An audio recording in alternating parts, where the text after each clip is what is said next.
আমরা মনে 100% পজিটিভ কথাই শুনেছি। আমরা খুবই কৃতজ্ঞ দর্শকদের কাছে। এই যে অল্প সময়ের কথাটা বললেন, একটু আগে উজ্জ্বল ভাই বলছিল যে আমরা যখন সিনেমাটা দেখেছি, যখন আসলে আমাদের সিনেমা ছাড়পত্র পেয়েছে, তখনই উজ্জ্বল ভাই আমাদেরকে ডাক দিয়েছিল যে সিনেমাটা দেখি।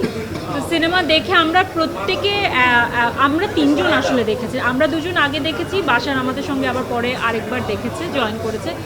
আমাদের একযোগে আমরা একটা কথা বলছি যে উজ্জ্বল ভাই এই ঈদেই রিলিজ দিতে হবে, কোনো কথাবার্তা ছাড়া।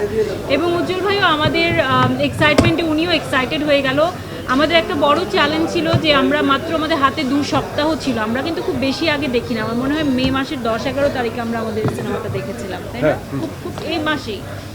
তো তাহলে তো 2 দিন পর থেকে বা 3 দিন পর থেকে, হ্যাঁ, এবং আমরা বলেছি যে জাস্ট আমরা এখন থেকে 2-3 দিনের মধ্যেই আমরা প্রচারে যাব। আপনারা যে ফার্স্ট পোস্টারটা দেখেছেন, সে অ্যানাউন্সমেন্ট পোস্টার কি হবে সেটা, আমাদের একটা গ্রুপ আছে বনলতা সেন বলে, আমরা উজ্জ্বল ভাইকে বলি শেয়ার করতে, আমরা দেখি, নিজেদের ফিডব্যাকও দিই এবং উজ্জ্বল ভাই খুব সুন্দর মতো সেটা রিসিভও করেন, কারেকশন আসে।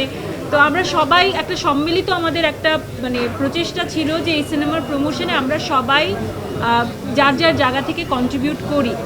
তো বাট অডিয়েন্সকে থ্যাঙ্কস জানাতে চাই যে আমরা আমাদের চেষ্টাটা করে গেছি কম সময়ের মধ্যে, বাট অডিয়েন্স যেভাবে এটাকে, আমার মনে হয় এত অর্গ্যানিকভাবে একটা ওয়ার্ড অফ মাউথ হয়েছে আমাদের প্রচারণার, সেই সাথে তারা অফকোর্স প্রেস, আপনারাও মানে আপনারাও খুবই খুবই পজিটিভলি আমাদেরকে সাপোর্ট দিয়ে গেছেন।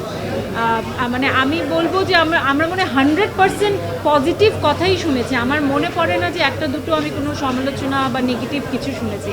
So thank you so much, আপনারা যারা যারা এখানে আছেন আমাদেরকে সাপোর্ট দিয়েছেন, সেই সাথে অডিয়েন্স যারা আমাদের প্রমোশন দেখে অনেক বেশি খুশি হয়েছেন। আশা করি আজকে তো রেজাল্ট দিচ্ছে, সিনেমা হলে সিনেমা চলে আসছে, রেজাল্টটা ভালো হবে, ওনারা ভালোভাবে এনজয় করবেন এবং ভালো কিছুই বলবেন।